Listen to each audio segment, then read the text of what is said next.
अस्सलाम वालेकुम रहमतुल्लाहि बरकातहू.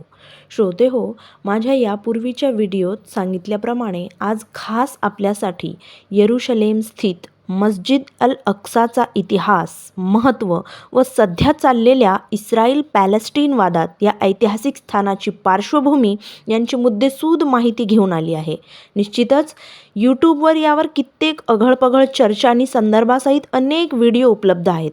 मात्र माझ्या प्रिय मराठी भाषिक बांधवांसाठी खास मराठमोळ्या अंदाजात बाबा आदमपासून ते आजतागायतचा ह्या स्थानाचा इतिहास शब्दबद्ध करण्याचा केविलवाणा प्रयत्न करते. त्यासाठी व्हिडिओ स्किप न करता शेवटपर्यंत ऐका व आवडल्यास लाईक, कमेंट, शेअर करायला विसरू नका. आणि हो, तुमच्यावर जबाबदारी आता सबस्क्रायबर वाढवायची आहे बरं का. चला तर बघूया मस्जिद अल अक्सा किंवा येरुशलेम, ज्याला जेरुसलेम असे देखील म्हणतात, याच्या महत्त्वाला. श्रोते हो, संपूर्ण व्हिडिओत इतिहासातील घटनाक्रम विवरण करताना जेव्हा जेव्हा बनू इस्रायल किंवा फलस्तीनची भूमी असा उल्लेख येईल तेव्हा आजच्या पॅलेस्टीन इस्रायलचा सामूहिकपणे विचार करावा. जसं आपण अखंड भारत म्हणतो अगदी तसंच. तर श्रोते हो, सुरुवात होते पहिल्या मानवी जोडीच्या भूतलावरील पदार्पणाने, अर्थात आई हव्वा व बाबा आदम यापासून, ज्याचा उल्लेख बायबलमध्ये ईव्ह अँड ॲडम असा केला आहे. जेव्हा ही पहिली जोडी विश्वनिर्मात्याने भूतलावर पाठवली तेव्हा यांच्याकडून पृथ्वीवरील पहिलं घर किंवा वास्तू उभारण्याचा हुकूम केला, ती म्हणजे आजचा मक्का स्थित काबा, ज्याच्याकडे तोंड करून समस्त इस्लाम धर्मीय मानव नमाज अदा करतात व हज यात्रेसाठी इथे एकत्रित येतात. या इमारतीला बैतुल्ला, काबा, मस्जिद अल हरम किंवा किबला असे संबोधले जाते. या अल्लाहच्या हुकमाने स्थापित केलेल्या वास्तूनंतर जवळजवळ 40 वर्षांच्या कालावधीने बाबा आदम व आई हव्वा यांना पृथ्वीवरील दुसरी महत्त्वपूर्ण वास्तू बांधण्याचा हुकूम येतो. आफ्रिका व आशिया खंडांना जोडणाऱ्या अरुंद पट्ट्यातील अतिशय महत्त्वपूर्ण जागेवर, अर्थात इस्रायलच्या भूमीवर, ज्याला फलस्तीन म्हटलं जातं, इथे स्थित येरुशलेम या ठिकाणी अल कुद्स किंवा मस्जिद अल अक्सा या दुसऱ्या महत्त्वपूर्ण मशिदीची मुहूर्तमेढ रोवण्यात आली. अल कुद्स याचा अर्थ अतिशय पवित्र. या भूमीत जवळजवळ 99% प्रेषित म्हणजेच अल्लाहकडून पाठवलेले शांतीदूत किंवा वेळोवेळी मानवरूपी निर्मितीला ट्रेंड करणारे शिक्षक रूपी महान आत्मे जन्मले व या पवित्र भूमीत दफन केले गेले, म्हणून याचे स्थान अनन्यसाधारण. श्रोते हो, इथे हे देखील नमूद करणे आवश्यक आहे की मानवी इतिहासात आरंभापासून ते आजपर्यंत एकूण 1,24,000 जवळपास अशा प्रेषितरूपी शिक्षकांची शृंखला भूतलावर त्या कालखंडात त्या विशिष्ट भूभागातील लोकसमुदायाकरिता पाठवण्यात आली. या शृंखलेतली शेवटची प्रेषितरूपी कडी म्हणजे आपल्या सर्वांसाठी, समस्त मानवजातीसाठी कृपाभिलाषी बनवून पाठवलेले मुहम्मद पैगंबर सल्लल्लाहु अलैहि वसल्लम व त्यांच्यावर अवतरित झालेला कुराण हा शेवटचा ईश्वरी संदेश. आणि म्हणूनच या भागाची महती जाणताना आपण कुराण, हदीस याद्वारे अल्लाहने व त्यांच्या प्रेषित सल्लल्लाहु अलैहि वसल्लम यांनी नमूद केलेले प्रसंग, घटना, पुरावे, तथ्य, वर्णने, इशारे यांचाच उल्लेख करू शकतो. बाकी कित्येक रूढ कथा, हेवेदावे किंवा काल्पनिक गोष्टी यामुळे मस्जिद अल अक्साच्या महतीला किचकट करण्याचा काही षड्यंत्रकारी लोकांचा मानस तो वेगळा भाग आहे. तर येरुशलेमच्या अस्तित्वाची गाथा अभ्यासताना लक्षात येतं की हे ऐतिहासिक शहर व मस्जिद अल अक्सा ही ऐतिहासिक इमारत बाबा आदमपासून ते त्यांच्या 7व्या-8व्या पिढीतील प्रेषित नूह अलैहिस्सलाम यांच्यापर्यंत अतिशय सुखरूप व भरभराटीचा काळ अनुभवते. नूह अलैहिस्सलाम यांच्या प्रदीर्घ एकेश्वरवादाच्या प्रचार व प्रसारानंतर समस्त भूतलावर माजलेल्या अनागोंदी कारभारापायी ईश्वरी प्रकोपाला मानवजात सामोरी जाते. अर्थातच या महाजलप्रलयानंतर फक्त नूह अलैहिस्सलाम व त्यांच्या अवाढव्य बोटीत स्वार असलेल्या जीवांखेरीज भूतलावर काहीच शिल्लक राहत नाही. यानंतर प्रेषित नूह हे ईश्वराच्या हुकमाने परत नव्याने मानवी संस्कृतीची पायाभरणी करतात. परत एकदा यांच्या वंशावळीतील कनान जातीचे लोक यरुशलेम शहर वसवतात. पुढे चालून प्रेषित बनलेल्या हजरत इब्राहिम अलैहिस्सलाम हे आपल्या 2 मुलांच्या साह्याने ईश्वरी हुकुमाची तालीम करत परत त्याच ठिकाणी त्या दोन्ही महत्त्वपूर्ण इमारतींची पायाभरणी करतात जी आधी आदम व हव्वा अलैहिस्सलाम यांनी केली होती. अर्थातच इब्राहिम अलैहिस्सलाम पुत्र इस्माईल सोबत मक्कातील पवित्र काबाची तर पुत्र इसहाक सोबत यरुशलेम स्थित पवित्र मस्जिद अल अक्साची नव्याने उभारणी करण्यात पूर्णपणे यशस्वी होतात. या स्थानाचे अनन्यसाधारण महत्त्व खुद्द विश्वनिर्मात्याने आपल्या शेवटच्या कुराण रूपी संदेशात 70 वेळा मस्जिद अल अक्साचं नाव घेऊन स्पष्ट केलं की ही फलस्तीनची भूमी अतिशय पावन भूमी आहे व येथे राहण्यासाठी यात खूप बरकत ठेवण्यात आली आहे. जसं की या आधीच्या ईश्वरी ग्रंथात सुद्धा म्हणजेच प्रेषित मूसा अलैहिस्सलाम यांच्यावर अवतरित झालेल्या तौरात, प्रेषित ईसा अलैहिस्सलाम यांच्यावर अवतरित झालेल्या इंजील व प्रेषित दाऊद अलैहिस्सलाम यांच्यावर अवतरित झालेल्या जबूर या ग्रंथात आपणास आढळते. मात्र स्थळ काळ परत्वे यात खूप बदल व भिन्नता मानवी हस्तक्षेपांमुळे आढळून येते आणि म्हणूनच ईश्वरी संदेशात केलेल्या सरमिसळींना पूर्णपणे अधोरेखित करत आपल्या निर्मिकाने आपल्या सर्वांना शेवटचे प्रेषित मोहम्मदांकरवी कुरआनच्या माध्यमातून सर्व काही स्पष्ट करून सांगितले. जेरुसलेमच्या पावनभूमीवर वास्तव्यास असणाऱ्या प्रेषित इसहाक अलैहिस्सलाम यांच्या पुढच्या पिढीतील प्रेषित याकूब यांना फलस्तीनमधून बाहेर काढल्या जाते व पुढे याकूब यांच्या 12-13 मुलांपैकी एक असलेले प्रेषित युसुफ अलैहिस्सलाम हे खूप संकटातून पुढे येत शेवटी इजिप्त अर्थात मिस्र या देशाचे राज्यकर्ते बनवले जातात. यांचा सुवर्णकाळ संपल्यानंतर इजिप्तमध्ये फेरॉ अर्थात राजेशाही अंमल सुरू होतो व हे फेरॉ स्वतःला ईश्वर घोषित करून आपल्या प्रजेवर भयंकर जुलूम करू लागतात. जसं की कुराणमध्ये एका फिरॉनचं वर्णन आहे ज्याने स्वतःला सर्वशक्तिमान संबोधण्यासाठी जुलमांची पराकाष्ठा केली. याच्या जाचातून परत एकदा बनु इस्राईलची वंशावळ वाचवून पुढे प्रेषित मूसा अलैहिस्सलाम हे त्यांना त्यांच्या मायदेशी अर्थात इजिप्तमधून इस्राईल देशात स्थिर स्थावर करतात. पुढे प्रेषित मूसा अलैहिस्सलाम यांचा काळ संपल्यानंतर त्यांच्या वंशावळीतील प्रेषित दाऊद अलैहिस्सलाम हे ईश्वरी हुकुमाने भव्य दिव्य अशा मस्जिद अल अक्साची नव्याने उभारणी करण्याचं काम हाती घेतात, ज्याला त्यांचे वारस प्रेषित सुलैमान अलैहिस्सलाम पूर्णत्वास नेतात.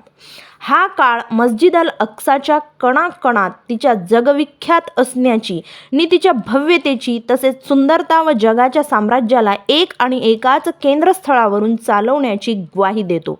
श्रोते हो, प्रेषित सुलेमान अलैहिस्सलाम असे अल्लाहचे प्रेषित होऊन गेलेत की ज्यांनी संपूर्ण भूतलावर राज्य केलं.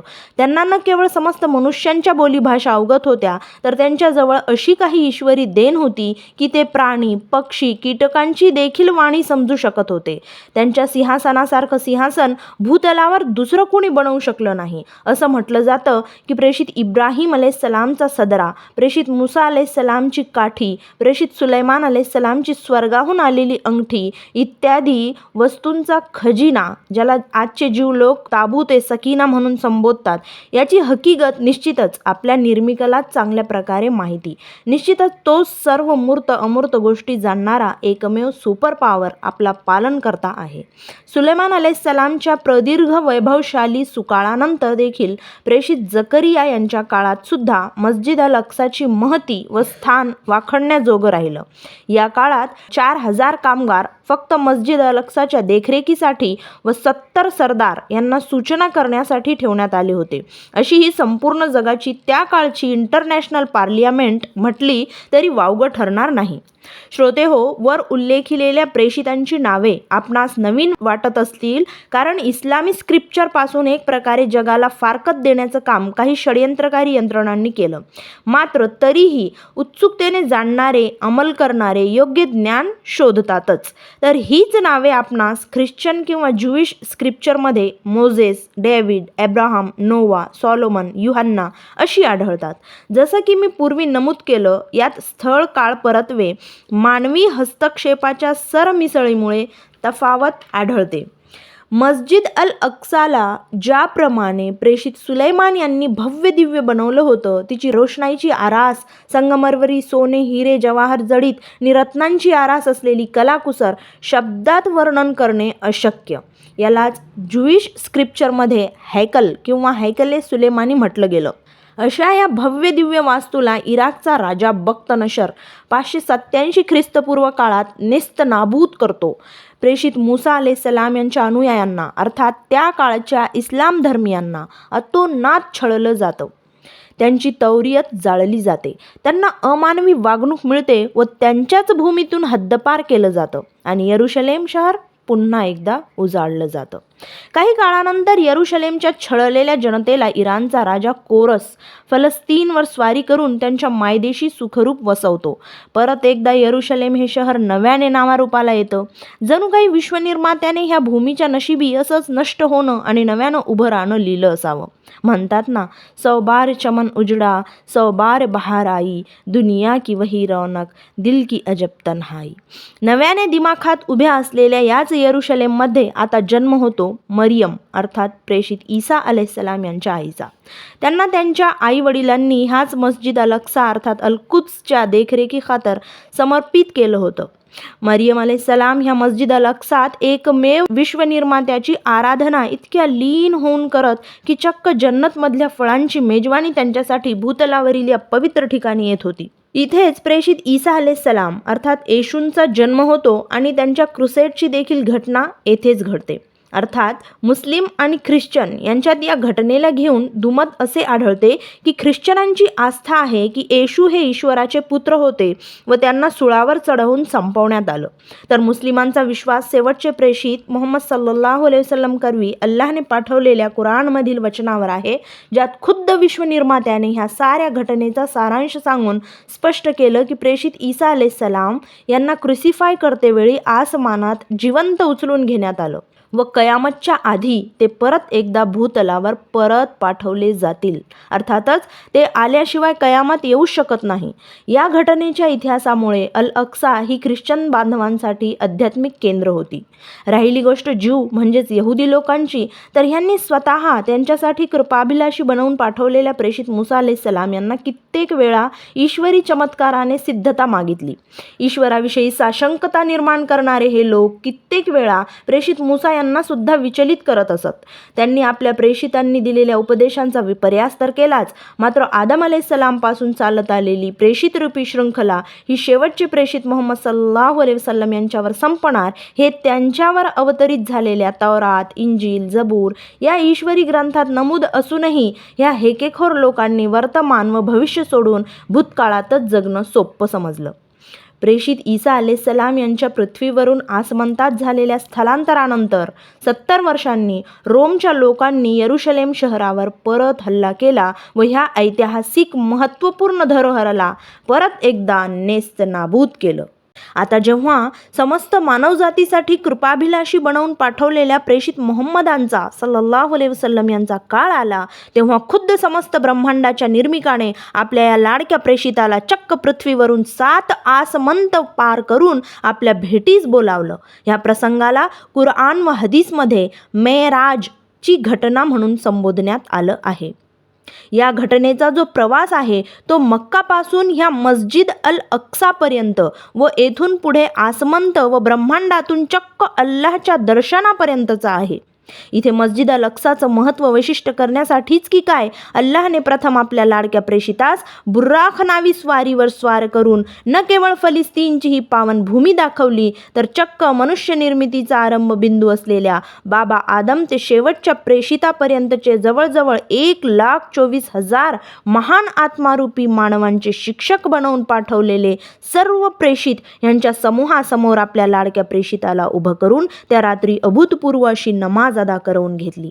श्रोते हो, ही घटना मानवी इतिहासातील सर्वात महत्त्वाची घटना आहे. अर्थात ज्ञान हस्तगत करणाऱ्यांसाठी, डोळसपणे आपल्या अस्तित्वाचा शोध घेणाऱ्यांसाठी, आपल्याला बनवणाऱ्या एकमेव शक्तीला शोधून त्याची उपासना करणाऱ्यांसाठी.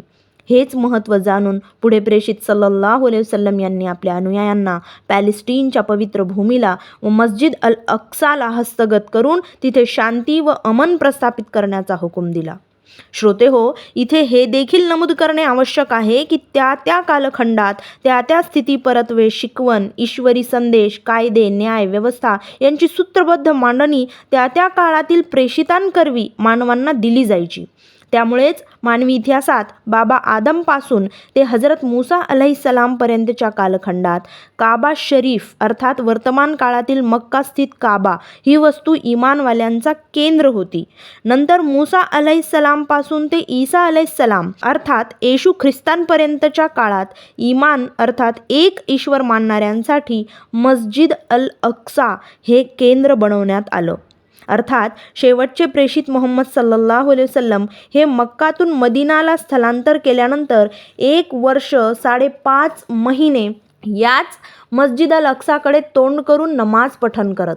मग जेव्हा इस्लामी कालगणनेनुसार 15 रज्जब 2 हिजरी सोमवारच्या दिवशी दुपारच्या जोहरच्या नमाजीत ईश्वरी संदेशानुसार परत एकदा किबला अर्थात अल्लाहच्या आराधनेचे केंद्र मक्का स्थित काबाच्या दिशेने करण्याचा हुकूम आला, तेव्हा शेवटचे प्रेषित मोहम्मद सल्लल्लाहु अलैहि वसल्लम जेथे बसून नमाज अदा करत होते व नमाजीतच त्यांची दिशा बदलण्यात आली. आजही त्या जागेवर मस्जिद किबलतैन नावाने एक मस्जिद मदिनामध्ये बांधलेली आपणास आढळते. जरी किबला बैतुल मकदीसकडून पूर्ववत अर्थात काबाकडे झाला असला तरी येरुशलेमच्या पावनभूमीतील मस्जिद अल अक्साचे स्थान इस्लाम धर्मियांच्या मनात कमी होणारे निश्चितच नव्हते. शेवटचे प्रेषित सल्लल्लाहु अलैहि वसल्लम यांच्या इहलोकीच्या प्रवासानंतर 6व्या किंवा 7व्या वर्षीच पुन्हा एकदा खलिफा उमर यांनी रोमनांच्या अखत्यारीत असलेलं जेरुसलेम शहर व मस्जिद अल अक्सा काबीज केलं. ही संपूर्ण घटना व पॅलेस्टीनच्या विजयाची गाथा इतकी रोचक आहे की यावर आपण स्पेशल एक वेगळा व्हिडिओ बनवू शकतो. आधी ठळक घटना आजच्या व्हिडिओत आपण बघणार आहोत. तर श्रोते हो, इस्लामच्या प्रचार व प्रसारात मैलाचा दगड ठरलेली ही अभूतपूर्व विजयाची गाथा अन मस्जिद अल अक्साची महती कयामतपर्यंत मानवांना अनुभवण्यासाठी परत एकदा खलिफा उमर रझियल्लाहु ताला यांच्या हुकुमाने अब्दुल मलिक बिन मरवान या सहाबींनी त्या जागेवर भव्य दिव्य अशा मस्जिद अल अक्साची सुंदर इमारत उभी केली. सोनेरी दिसणारं गुंबदे सखरा यांचीच देण. पुढे जसजशा विजयाच्या गुढ्या दाही दिशात रोवल्या जाऊ लागल्या, या स्थानाला अधिकाधिक भव्यता प्राप्त होऊ लागली. सुमारे 1000 वर्षांची शांत विजयी हुकूमत पाहिल्यानंतर 1099च्या सुमारास परत एकदा या शहराला ईसाई सलिबी लोकांकडून हार पत्करावी लागली. नुरुद्दीन जंगी रहमतुल्लाह अलैह यांनी परत एकदा आपला पवित्र वारसा काबीज करण्याचा प्रयत्न केला खरा, मात्र ते असफल ठरले. त्यांचे शिष्य सुलतान सलाहुद्दीन अय्यूबी यांनी 1187 मध्ये सलिबींच्या जुलमांपासून आपल्या लाडक्या जेरुसलेमला मुक्त करण्यात यश मिळवलं. यांनाच ऑटोमन अंपायर म्हणून इतिहासात नोंदवलं जातं. 1187 ते 1918 असा सुवर्णकाळ उपभोगल्यानंतर फलिस्तीनच्या भूमीला परत एकदा ब्रिटिशांनी हिसकावून घेतलं. आधुनिक कालखंडातील या ब्रिटिशांच्या हस्तक्षेपानंतर जसं आपण फाळणीची दाहकता अनुभवली, अगदी तसंच ब्रिटिशांनी इथे देखील अखंड फलस्तीन म्हणजे पॅलेस्टीनच्या भूमीला इस्रायल पॅलेस्टीन असं विभागण्याची शक्कल काढून आधुनिक नरसंहाराचा आराखडा मागच्या शतकातच जणू बनवून ठेवला.